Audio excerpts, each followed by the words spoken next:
Greetings.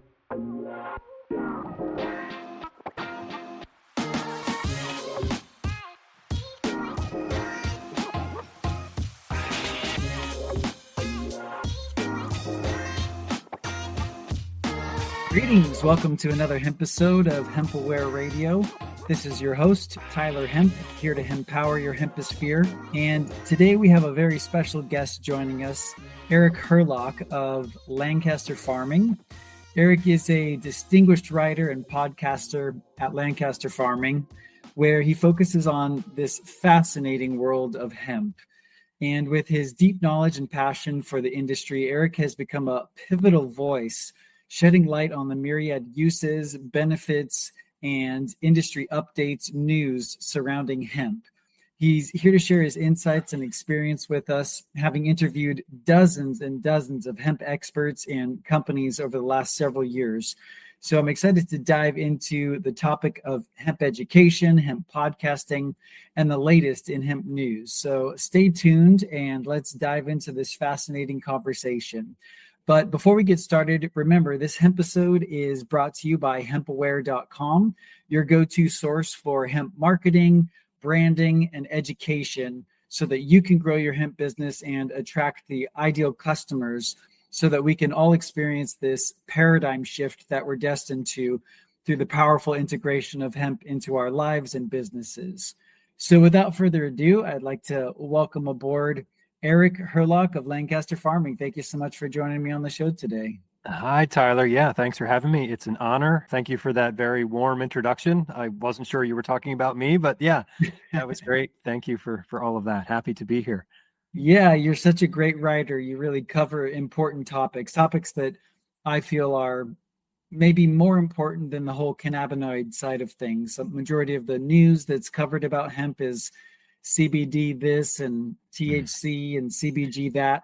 And so I love that you're covering a lot of the farming aspects of things, the building industry, and a lot of other really important topics related to hemp, which we'll dive into here momentarily. But I'd love for you to share a little bit about your background in terms of your expertise, your professional background, and then sort of what led you up to becoming such a prolific writer on the topic of hemp for Lancaster Farming. It's a tough question because I'm one of those people that's had sort of a meandering path through adulthood. You know, I say things like, you know, my career has really just been a loosely related series of odd jobs. But over the past 15 years or so, I've kind of focused in on media, and I was at Organic Gardening magazine for a few years as their digital editor, and then moved over to Lancaster Farming, also as their digital editor. And I've been with Lancaster Farming over 9 years now. So professionally, yeah, I've sort of been in publishing. I've been in, technology, digital stuff. I've been a writer most of my life. I remember there was a day in 1987 where I was like, I'm going to be a writer. And I just started writing. I continue, that's sort of part of my practice now. I write. I'm fortunate that I get to do some of that for my job. There's a lot about my job that I'm absolutely grateful for. I never really saw this hemp podcast coming my way, right? It's just, I had an idea and I worked for a company that's very supportive, and they saw the value in my idea and they believed in me. And yeah, I started putting this show out in August of 2018. So almost 6 years. And yeah, as you said in the intro, I've interviewed lots and lots of people. It's been great to sort of have a front row seat as the industry develops. And also, like you said, I'm less focused on cannabinoids and more focused on the industrial applications. Because, I mean, don't get me wrong, I love cannabinoids. They just don't need my help. They have all the help that they need. They're doing a fine job. You know, everybody knows what THC is and what it does, and CBD, and maybe not everybody does, but there's a lot of activity there. The way I see hemp as it relates to, the whole cannabis plant is that there's so much potential on the industrial hemp side, right? And we'll get into more of this in a bit, but it's like, my work is important because this plant has so much potential. And you also mentioned the paradigm shift, the potential for this plant to help us get to that new paradigm, which we have to get to if we're going to survive the 21st century. All right, I'll just leave it there. Hopefully that answered your question. Yeah. So you have had a background of publishing and writing and odd jobs. And as of recent, you've mainly focused on the media side of things, being the digital editor for Organic Gardening Mag, and then coming over to Lancaster Farming. So prior to you joining Lancaster Farming, they didn't have anything related to hemp. You kind of brought this idea like, hey, I want to cover this topic. And they said, okay, go for it. Is that Well, kind of yeah, sort of. I mean, there was obviously no hemp in farming, for the past 80 years or so, up until 2014. So when the 2014 Farm Bill was signed into law, that opened up those research permits in various states. So I started at Lancaster Farming in 2015, and there you would see an occasional story about hemp. Oh, this state has gotten their research pilot program together. But it was when I went to a 2017 field day at the Rodale Institute in Berks County, Pennsylvania. If you don't know the Rodale Institute, look them up. They're doing great work, sort of comparing organic agriculture to conventional agriculture. Fascinating place. A lot of great people there. I went to a field day in 2017, and they were one of the first permit holders in Pennsylvania. They had 4 acres of just, thick fiber hemp. Nobody here knew what it was. It wasn't a lot of talk about genetics or what you were growing for at that point. It was like, hey, here's a crop we haven't grown in a long time. Let's throw it in the ground and see what happens. So I went there as a reporter that day to cover the event, and I saw this field, the stand of hemp, and I was struck by it. I had read Jack Herer's book, Emperor Wears No Clothes. Oh, like way before that. I think I read that in the early 90s as a college dropout living on the streets of Colorado out in Boulder, but that's a whole different story. So that was in there, right? That was in my brain that you can use hemp to make everything. And, just growing up I guess I was born in the 70s. So growing up through the 80s and 90s, you see the climate crisis, you see all of this plastic consumption, and it's just like all of these problems. But then here comes hemp. It's like legalized kind of at the right time to come riding in and hopefully save us. It's almost like a redemption story. Here's this plant that was vilified so long ago, but nope, it's going to help us. Yes, and that's fascinating to learn that you read Jack Herer's book way back in the 90s, so that you always had this sort of seed in your consciousness about the potential hemp had to be this godsend, this phoenix rising from the ashes kind of thing. Right, right. And what you asked me about was like the support from the newspaper, right? So once I brought them this idea of like, hey, let's do a podcast about hemp. I know I skipped a couple of points in my story there, but I brought them this idea and they were like, okay, go for it. And my editor, Steve Sieber, very supportive. I owe him just so much for believing in me to do this, because they went out on a limb. Like, sure, let's have the digital editor guy, the guy who runs our websites, let's have him make a podcast, right? And I started talking to people because I realized there was really very little information for farmers in media at the time, especially for farmers growing hemp. Like wasn't a lot out there. So I thought, oh, I should talk to the farm manager at the Rodale Institute. I should talk to the Secretary of Agriculture of Pennsylvania. I just started going around talking to people and publishing those conversations so people could learn from it. That's so essential. Education is, I think, the foundation of the success of any industry, but especially with all the demonization and misinformation surrounding hemp. We need more people like you doing what you're doing. So I appreciate that. Yeah. So we are a farming newspaper, Lancaster Farming. We go out to 70,000 farm families in the Northeast. If you're a dairy farmer here in Pennsylvania, there's a really good chance that you get Lancaster Farming every Saturday. And it's this big, thick, fat newspaper. It's got stories for farmers. It's got, information. It's got things from Penn State extension educators talking about what you need to be doing in your fields right now. It's just like a big source of information. Plus it's got like classified ads and recipes. And it's just like the world of farming in a newspaper, and our readers love it. And so what I've been doing every week is I have a promo in there for the podcast.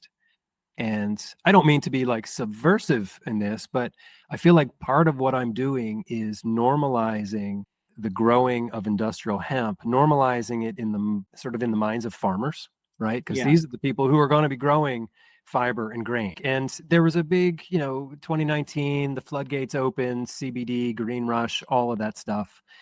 And I know for a fact that a lot of our readers like are sick of that, and they got burned, or they know somebody who got burned in the CBD craze, the boom and the bust.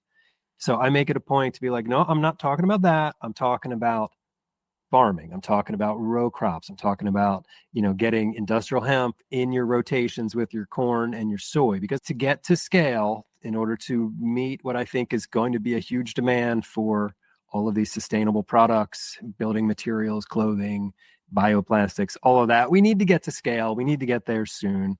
So that's kind of like the other part of my mission, is to just slowly normalize the crop in the minds of the people who are going to be growing it.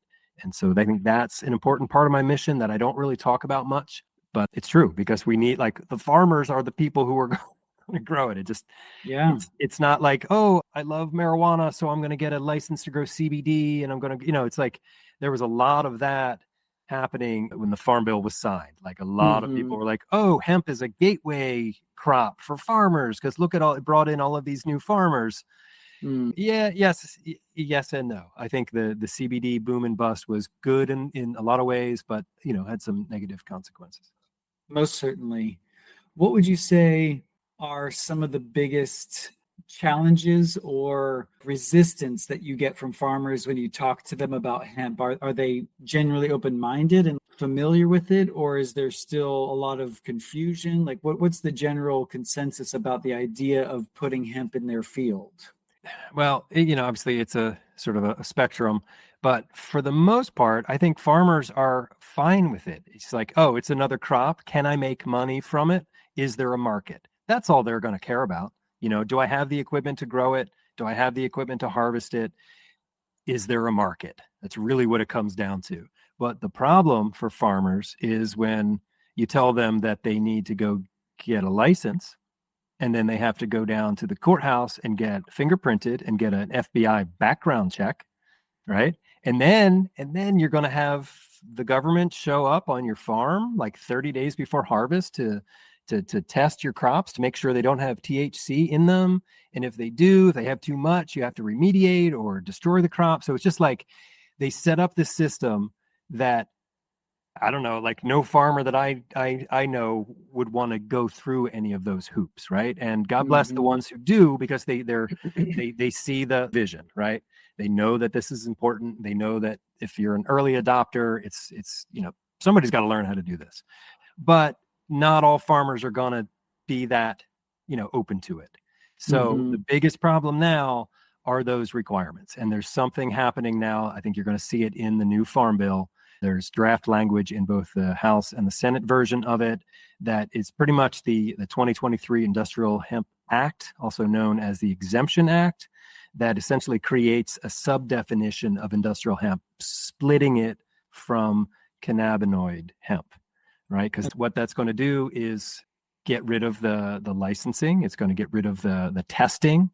It's going to get rid of the background checks. It's going to get rid of the things that are keeping farmers from growing it. So Yeah, that, that's fantastic. yeah, and the people who are making this happen, it's um, Agricultural hemp solutions. bingo, yeah, Courtney, Yeah, Courtney Moran. Courtney Moran. She Hmm. she is amazing. Obviously, she's working with a lot of people to get this done, but yeah, she's Hmm. fantastic. Absolutely. So, being that you've been aware of hemp all these years and getting into more of the media side of things in 2018, what would you say has been some of the most surprising things that you've learned about hemp since you began your journey? I mean, from reading Jack Herer's book all the way up till now interviewing all of these different hemp entrepreneurs. What are some of the most surprising and interesting things you've learned? Well, right out of the gate, one of the most surprising things I learned, and surprisingly, it's not about industrial, it's about cannabinoid hemp. Learning about the endocannabinoid system that we have in our bodies was kind of mind blowing, right? It's like, oh, this plant like works in our system to promote what equilibrium.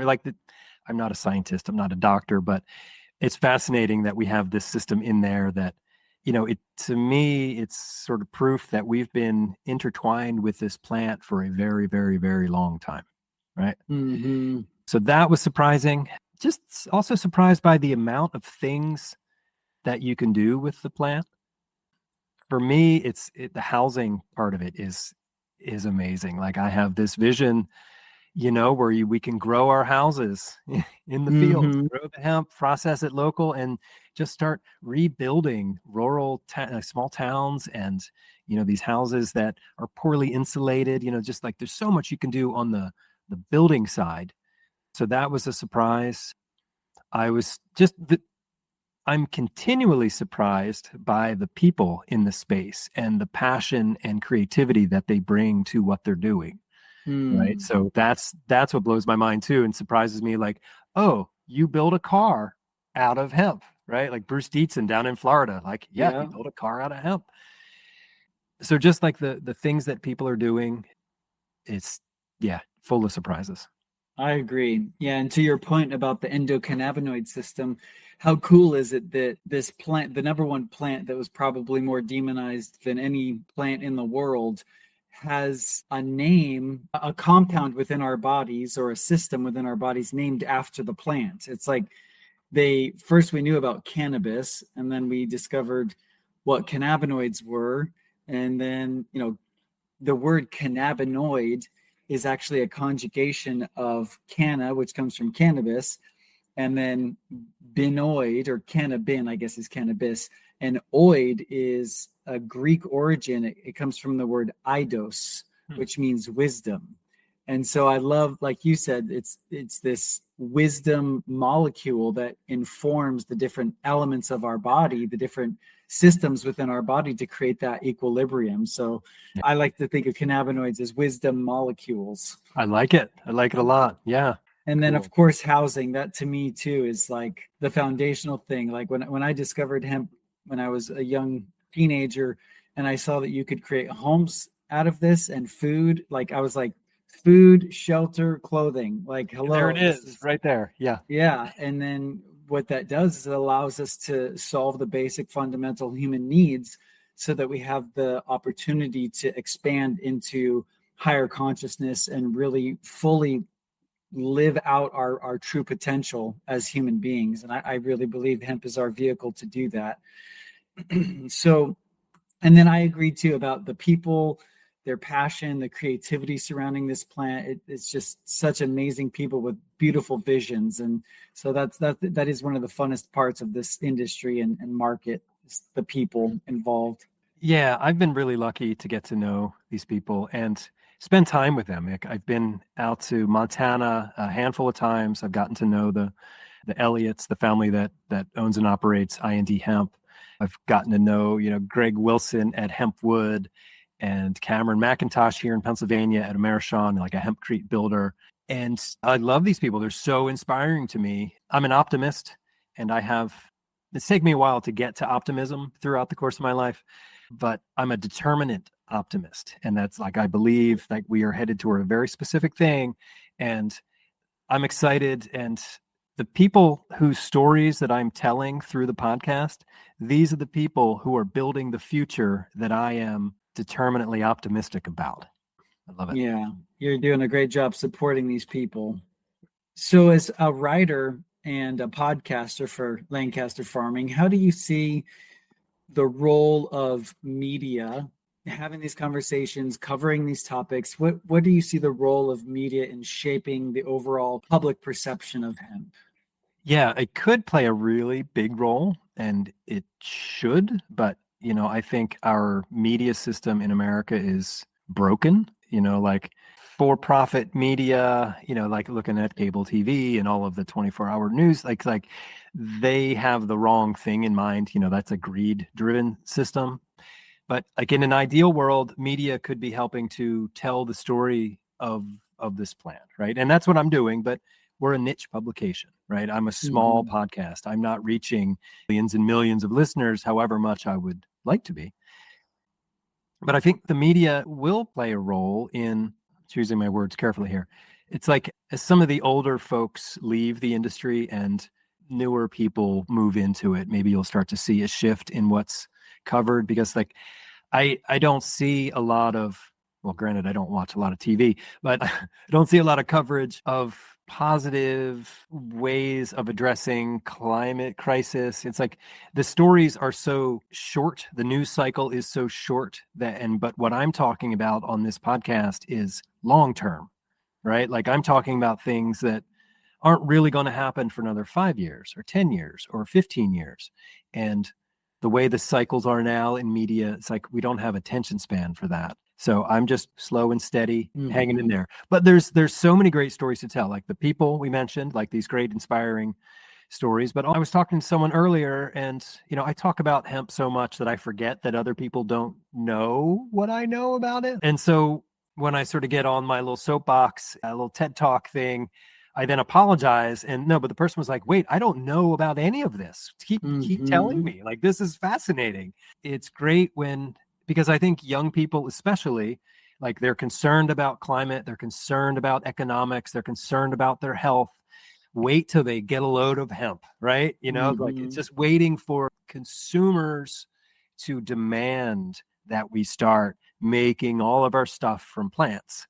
Mm-hmm. And I'm waiting, and I'm trying my best to do what I can, right? Because I'm Mm-hmm. just one guy. I kind of feel like Forrest Gump. I kind of like wandered into this fascinating thing. So, Mm-hmm. Slow and steady wins the race for sure. And even though you're one outlet, a niche publication, I think that it's those little seeds that are planted and you getting these stories out there that are going to inspire other entrepreneurs, other farmers to at least consider this as an option. And so it's people like us, I think they're going to make it happen. We can't depend on the major media outlets to get the truth out about this plant right. in a timely manner.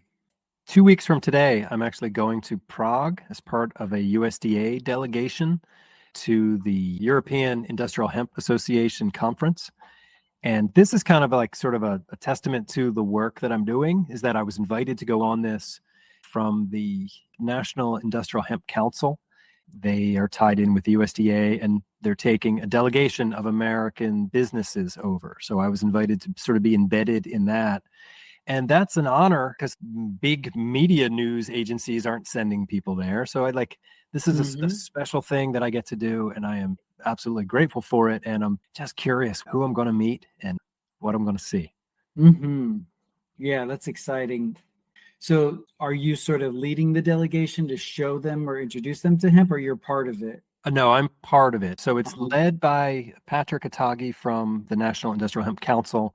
He's sort of assembled a group of business people from the US. There's folks from I&D Hemp, Hempwood, a few other so the idea is to promote American hemp over in Europe. So a group of hemp companies going over. And while Lancaster Farming isn't a hemp company, it's just neat to be included there because Yeah, I'm you can document the entire right, experience and share that with us here right. in the Yep. US. Yeah. Cool. So, being that you've talked to probably hundreds of hemp companies, hemp farmers, hemp businesses, hemp entrepreneurs on dozens of different topics, what have you found to be some of the most common misconceptions about hemp that you encounter with non hemp people? Well, there's the big dumb ones like, oh, is that a hemp shirt? Can I smoke it? Like, Mm-hmm. and I, like I talk to people who, and I never like I'm always caught off guard by the hemp jokes, like, oh, can you smoke? Like, because I've forgotten like that's even a thing, right? I Mm-hmm. just like, no, we're serious here. We're talking about hemp. We're gonna make stuff. We're changing the world here. Enough with your Mm-hmm. pot jokes. So like that kind of stuff, and also like on the other side of that is like hemp can do everything. Hemp is going to save us. It's all hemp, and it's like, wait a minute, it's not that easy, right? Mm-hmm. Hemp to me is sort of a symbol of what agriculture can do because agriculture is about to be called upon to do more than just feed us and clothe us. It's going to be pulling carbon out of our skies. Farmers have an even more important role now. Mm-hmm. Cool. So yeah, I So yeah, agree. Hemp only is really a symbol for the farmers, symbol of abundance, symbol of possibility. And I agree. A lot of people in the hemp industry claim, oh, hemp can do it all. But like you said, there's still limitations. You can't make steel with hemp. You can't make water with hemp. You can't make glass with hemp per se. So there's still major limitations, and it's not going to solve every problem in the world, but it can right. solve some major ones. Yeah, and a lot of the sort of technology they're figuring out now, it's like they can still do these same processes, but it doesn't have to be hemp, right? Like you can like pull out cellulose and lignins and do, biocomposite plastics with many different things. Just that hemp does so many different things and does it well. So I think that's why the argument is hemp. Yeah, it's true. It is a miracle plant. There's no doubt about that, but it's not going to solve every problem in the world. So to kind of shift gears and get deeper into some of the industry insights with regard to hemp, how has the hemp industry evolved over past several years that you've been covering this topic, and what sort of trends do you see shaping the future of hemp? Yeah, so when I wandered into this hemp industry in 2018, at that time I was clueless. I didn't know what the industry was. I didn't know about CBD. I didn't there's a lot I didn't know. But there was a lot of people who had been in that space for a long time who did know and they were building this thing. So I'm a latecomer to it. There's people who've been in there a long time.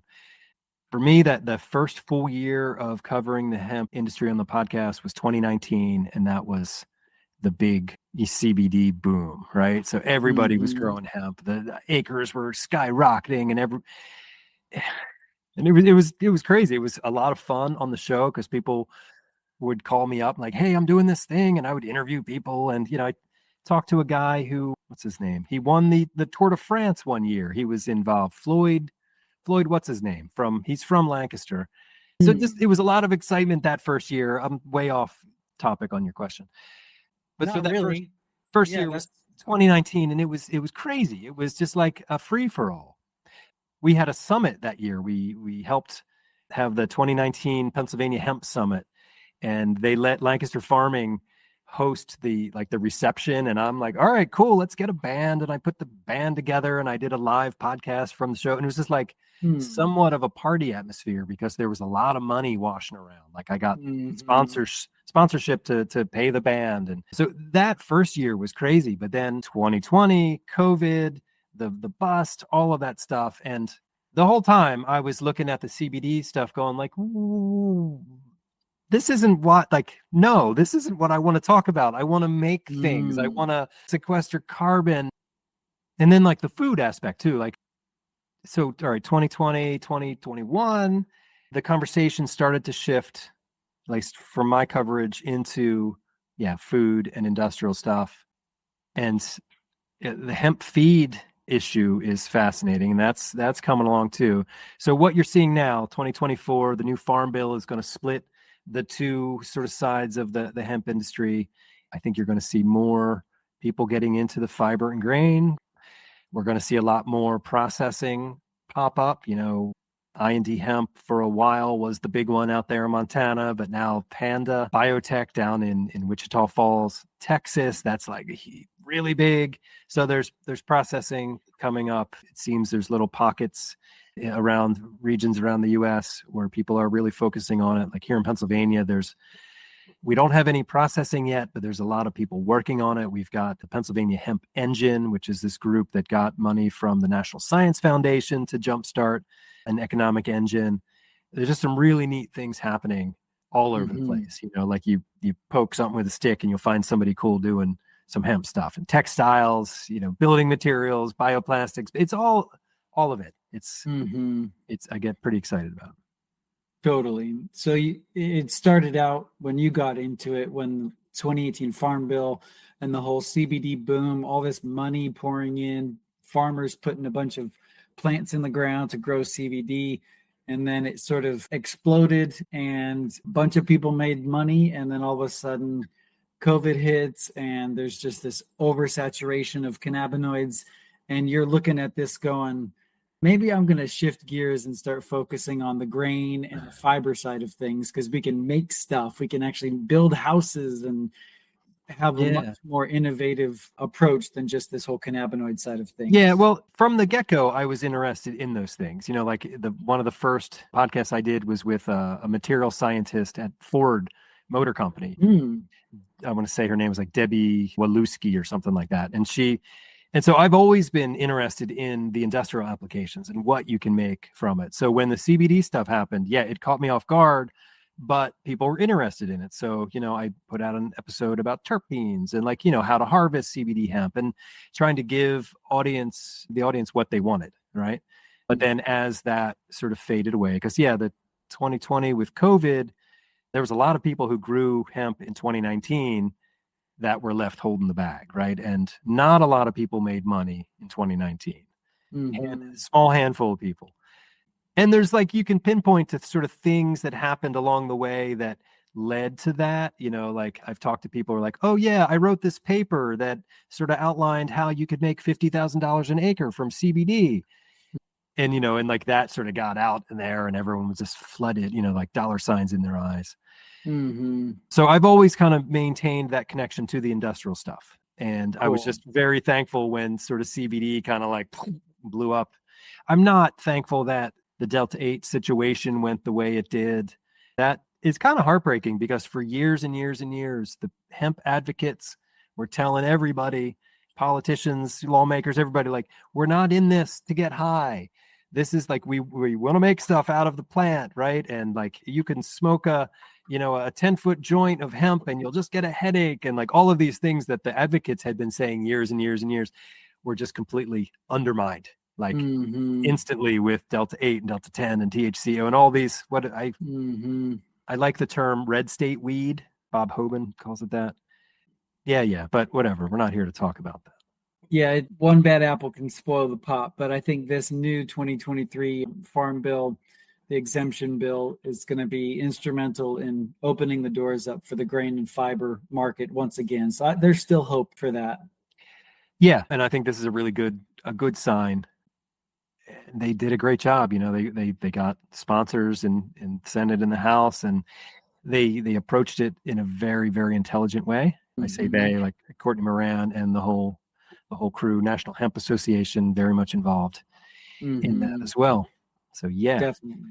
So to go a little bit deeper into the sustainability aspects and hemp being this innovative solution for carbon sequestering and minimizing plastics and all of these things, what would you say are some of the other major benefits that you have discovered that we could discuss in terms of environmental advantages and maybe personal health? sure. The thing that jumps out is regenerative farming, right? So we can grow this industry to scale without having to go down the road of other big ag. We don't need Roundup ready hemp. We don't need genetically modified hemp. We've got a farmer here in Pennsylvania, Steve Groff, who is cover crop coach. He's been a pioneer in regenerative ag practices. And just yesterday, he posted something on LinkedIn. It's like, here is hemp seedlings coming up through his cover crops. And so like, that's fascinating to me, how we can, not do things the way things had been done, right? To take this new crop as a clean break from old dirty systems. So that's Mm-hmm. exciting. And that will have health benefits, like if you're not dumping chemicals into the land, it's not seeping into the water, it's not getting into your food, it's not getting into your body. So there's one aspect of it. Mm-hmm. So obviously, maybe not obviously, but I've been a non-GMO, organic, sustainable, wild, heirloom type guy my entire adult life. But what's so bad about GMOs? Like why should we avoid them? I don't have a great answer for you. I'm not a chemist or even a farmer, but it just seems like if you are genetically modifying corn so that it won't get poisoned by the poison that poisons everything else, I don't know, it just seems weird, right? It Yeah. just seems like that's taken it a little too far. I'm a simpleton, and I think things can be just fine if we keep them simple. And I know there's arguments on either side. GMOs are fine, GMOs are not fine. I don't have enough information about it. I know that I generally just try to eat as clean as possible, try to eat as local as possible. I know my farmers, we have a CSA, I know where the meat comes from. Like, I am very grateful for where I live in Pennsylvania because I have access to these things.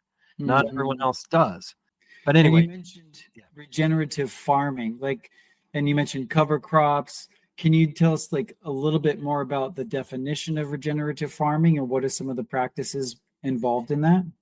so basically it's about building the soil. So if you look at nature, nature is regenerative, right? You look at a forest and it sort of has its equilibrium, it has its balance. But when you get into like monocropping agriculture, where you've just got the same crop and you got to, put in the inputs and make sure it gets all the nitrogen and whatever, your soil is going to like die because there's so much life in the soil. I forget what the numbers are, but you look at like a square inch of soil and there's like 14 billion little organisms in there and they're all working together. And when, there are things that we can do as farmers to like make the soil happy, right? And one of those things is like reduced tillage, right? So if you just keep plants growing on top of it, a cover crop throughout the year, your soil microbes are going to be happier. Your plants that you plant in there are going to do better because they'll have better access to nutrients and, water and all sorts of things because the soil will be healthy. So that's, to me, like that's basically what regenerative agriculture is improving it. And so it regenerates. You don't need to keep dumping stuff into it. So just overall improving the ecology of the soil, having it be more symbiotic and like a balanced and in harmony with nature. Yeah, well, take plowing, for instance, right? Like, oh, it's springtime, you're going to go plow the field and you're going to see all that loose dirt and it kind of looks nice. Like I drive through Lancaster County and they're out there plowing their fields with their horses and it's amazing. But then you think about it though, like, oh, our soil is where the carbon is. And when you break up the soil, what happens? The carbon releases the carbon. So if you're growing things and you're like, I'm regenerative and you're growing hemp and you're sequestering the carbon, but then you plow your field, you just lost all your carbon. Right. So like there's reasons that we should be keeping the soil covered. I mentioned Steve Groff. He's got a big, beautiful farm in southern Lancaster County, Pennsylvania, that he hasn't plowed in over 30 years. Wow. Which is incredible, right?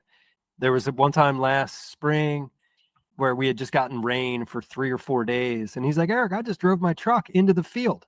Right. And like you couldn't do that on a conventional farm with tillage, right? Because your truck would just like go into the mud because your soil is just, yeah. So regenerative agriculture. I love it. I appreciate that.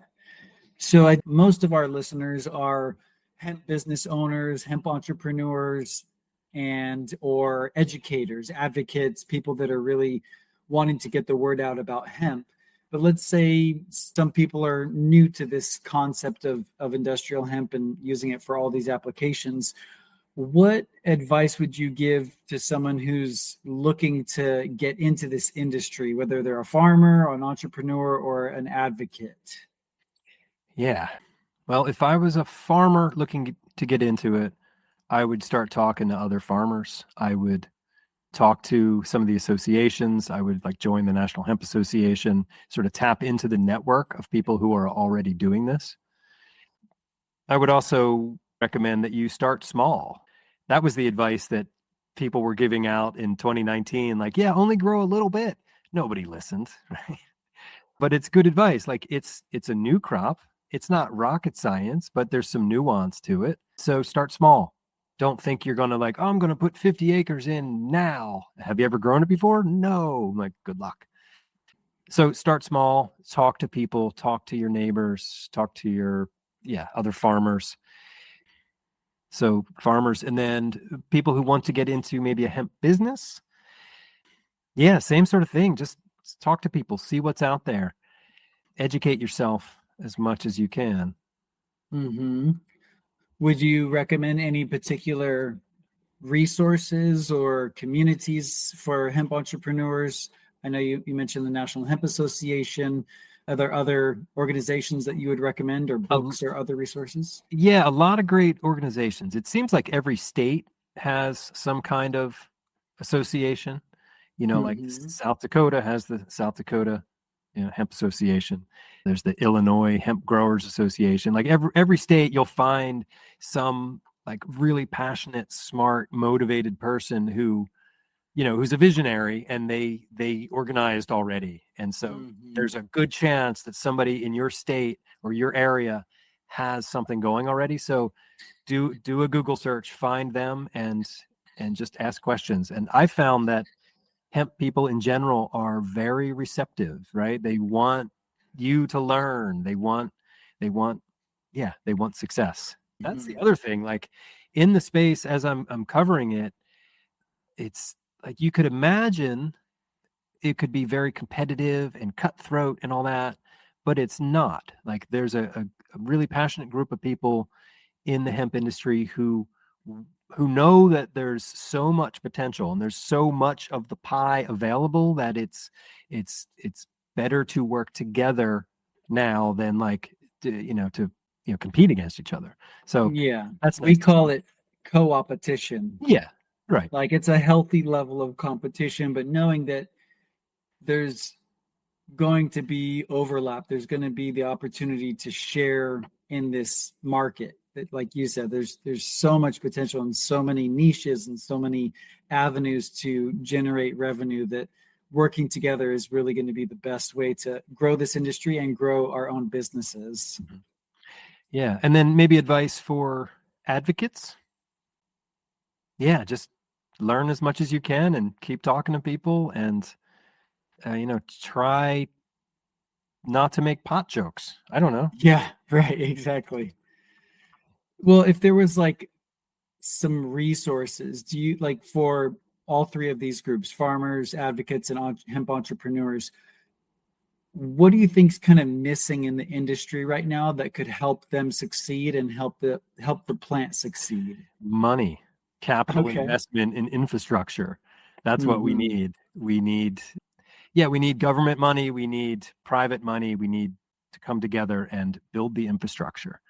I think about, like these super wealthy rich people like Jeff Bezos. He could do a lot from, just a policy decision at his desk. He could say, by 2027, 15% of all of our shipping boxes have to be, you know, non-tree cardboard, right? Like, or something like Mm-hmm. that. We're just at a policy level, at a big thing that could jumpstart things. I don't know. So Mm-hmm. I don't know, the people, and I talked about this a lot during the the CBD boom. It's like the people who are making money in CBD or marijuana, I feel like they have a responsibility to help build the other sides of the industry, because as we know, it's just one plant, right? We're all in this together, and it's got a lot to offer for everyone. And as an example of that, I met a man, he's from Poland. His name is Maciej Kowalski. Mm-hmm. His company is called Kombinat Konopny, and it's a fiber company. It's like a vertically integrated from farm to finished products. He's making textiles, things like that, really nice hats. But he got his start in Poland as a CBD company, right? And Mm-hmm. he had early success, and his company was bought by a Canadian company, and he made some good money from it, but there was a non-compete clause, so he couldn't go back into CBD. But he's like, no, all right, well, good. I'm going to take that money, and he invested in fiber, and it's That's just such an cool. inspiring story. And he's great. I don't know if you've ever talked to him or Not found yet. him I'm at gonna all. reach out to him though for sure. Yeah, he's great. I saw him talk at NOCO this year, and Hmm. just super inspiring, a little controversial. He was talking about, there's this concept of dual cropping, right? Where like, oh, I'm going to grow fiber and grain. And he's just like, no, you're not going to do that. You're going to end up with two inferior products. Just focus on one. Mm-hmm. So interesting conversation. Mm-hmm. Yeah, if you are going to do the dual crop, you're going to have two plots. You're not going to do it on the same harvest or the same plant. So you have one part of your farm for grain and one part for fiber. It's doable. Right, but that's not dual cropping. Like they're Yeah, talking about like one plant. harvesting two things from one plant. Exactly. Yeah. You can still harvest the stalks from the grain plants. That's what they do in Montana. But you're Hmm. not getting, like textile quality Grade. fibers from it. Exactly. Yeah. Well, cool. I just have two other final questions. And the first one is, can you think of a memorable story, just something really fascinating, maybe someone you interviewed or that you learned about in the industry while covering different topics? Like, obviously, this was a cool story you just shared about Machi Maciej Kowalski, Kowalski. Yeah. Maciej Maciej. Kowalski. But any other cool stories like that that you can Oh, share of man. maybe somebody that really struggled and then was able to break through and have some success in the hemp world? Even just an inspirational story. There's a lot of inspirational people. I'm inspired by Melissa Nelson Baldwin in South Bend, Kansas. Her and her husband and family, they put together a small decortication facility. They're growing hemp, and then they've got their neighbors growing hemp now, and they've sort of set up, a supply chain, and they're selling stuff. The Elliott family in Fort Benton, Montana. This is Ken Elliott and his daughter Morgan Tweet. What they're doing is so inspiring. And one of the things that I am inspired by is their dedication to promoting the industry and to teaching people and to bringing people together, that spirit of cooperation, like you said. They have been hosting an annual hemp summit in Montana. It's sort of like invitation only, but it's all fiber and grain. And it is really just like a good event, right? Like if you're interested in hemp fiber and grain business policy, all that stuff, it's a wonderful event. This will be their fourth year. And just as a side note, it started sort of because of me. I don't know, this Mm, feels weird just to say, but back in 2021, I went on a hemp tour. I'm not sure how I did it, but I convinced my company to rent an RV for me and my family. And we did 6 weeks on the road, hemp stops, from sea to shining sea and there and back again. But we were going to Fort Benton to see the I&D hemp facility. And Ken was like, he's like, hey, Eric's coming here. We got to like do something for him. We got to throw a party or something. So yeah. they put on this summit and it was small, like there might have been like 50 people there, but people from all over the industry. And they got together and they talked about stuff and they brainstormed like what needs to happen for fiber, what needs to happen for food. And then to see it progress from there, back in 22, I went back. Last year I was there, and it's gotten progressively just more focused and I don't want to say professional, but it started off pretty like grassroots. We were just like at the community center in Fort Benton, and now it's at like a convention center. So Mm, that's been pretty inspiring to see, and it's neat to know that I had a little part in it. that's awesome. Yeah. I appreciate that. So the last question I always love asking my interviewees is if you were standing in front of a podium that was literally in front of the entire population of the planet, and you had 30 seconds to share a message about hemp, what would you want them to know? Oh wow. Hopefully, if this were actually happening, I would have more time to prepare my message. But oh, off the cuff. Oh, what would I want the world to know about hemp? That it's a very elegant solution to a lot of our most challenging problems. Hmm. That was less than 30 seconds. Yeah.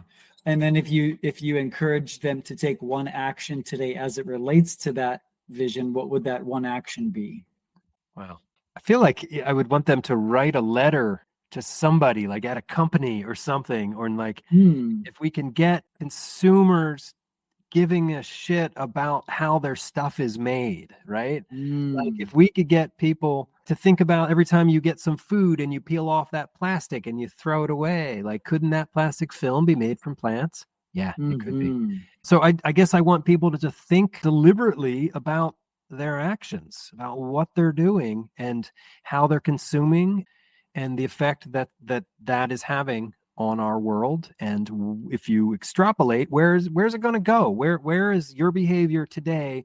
What's that going to look like in a few generations, right? I love Probably that. not good. Yeah, that actually gives me a really good idea. Maybe what I can do is create a sort of template letter that people can download and customize it to send to either a representative in their state or, like you said, a business, a CEO, or someone that's responsible for materials acquisition for their businesses. That would Yeah. be really helpful. Right. Cool. Awesome. Well, thank you so much for tuning into another Hemp episode of HempAware Radio. If you want to make any suggestions on topics that you want us to cover, just reach out, support@hempaware.com. And if you're looking for help growing your hemp business and want some guidance on how to have a strategic marketing plan or brand strategy for your business, just reach out to us, hempaware.com. And we're happy to be of service. Thanks so much for tuning into another Hemp episode. Thanks, Eric. Appreciate you being here. How can people find you? Where can they follow you on the socials? What's the best way to get in touch with you if they want you to cover their topics on hemp? Yeah, right. Definitely reach out. Email podcast@lancasterfarming.com. You can find us on your podcast app. Just search Hemp, Lancaster Farming. It's got a hemp plant and a rainbow. You'll see us. Otherwise, lancasterfarming.com. Thank you so much, Tyler. It's great to talk to you. Appreciate your questions. Thanks, buddy.